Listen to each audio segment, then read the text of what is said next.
Baking soda alone rarely works as an effective ant bait because ants do not find it attractive enough to carry it back to the nest. Baking soda kills by disrupting ant digestion when ingested, but dry baking soda on its own will usually be ignored because it lacks an appealing attractant. To make a usable bait mix without using powdered sugar, combine 1 part baking soda with 1 part finely crushed, unsalted dry cracker or 1 part oatmeal to add texture and a mild food scent that ants may accept.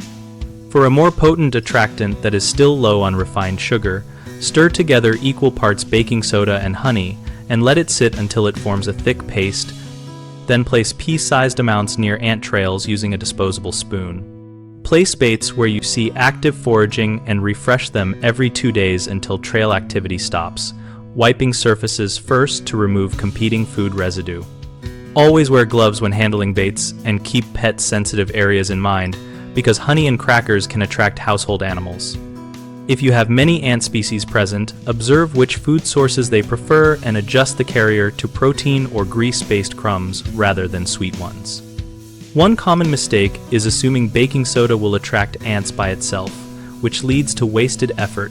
Fix that by pairing baking soda with a mild carrier or attractant like honey or crushed dry crackers. Another issue is placing baits in high-traffic areas where cleaners or pets remove them. Place small amounts just off the visible trail and check them daily so you can move them slightly if disturbed. A third concern is treating visible ants only and not locating the nest, which prolongs control. Use persistent baiting at multiple trail points and follow activity to its origin if possible, so you can target treatment or seal their entry points. BigHomeProjects.com connects homeowners with local contractors and provides a community discussion area where we share real-world experiences, bait recipes, and practical tips for pest control. We help contractors find work by allowing them to engage with homeowners and respond to questions in our forums, so both sides learn and make informed choices.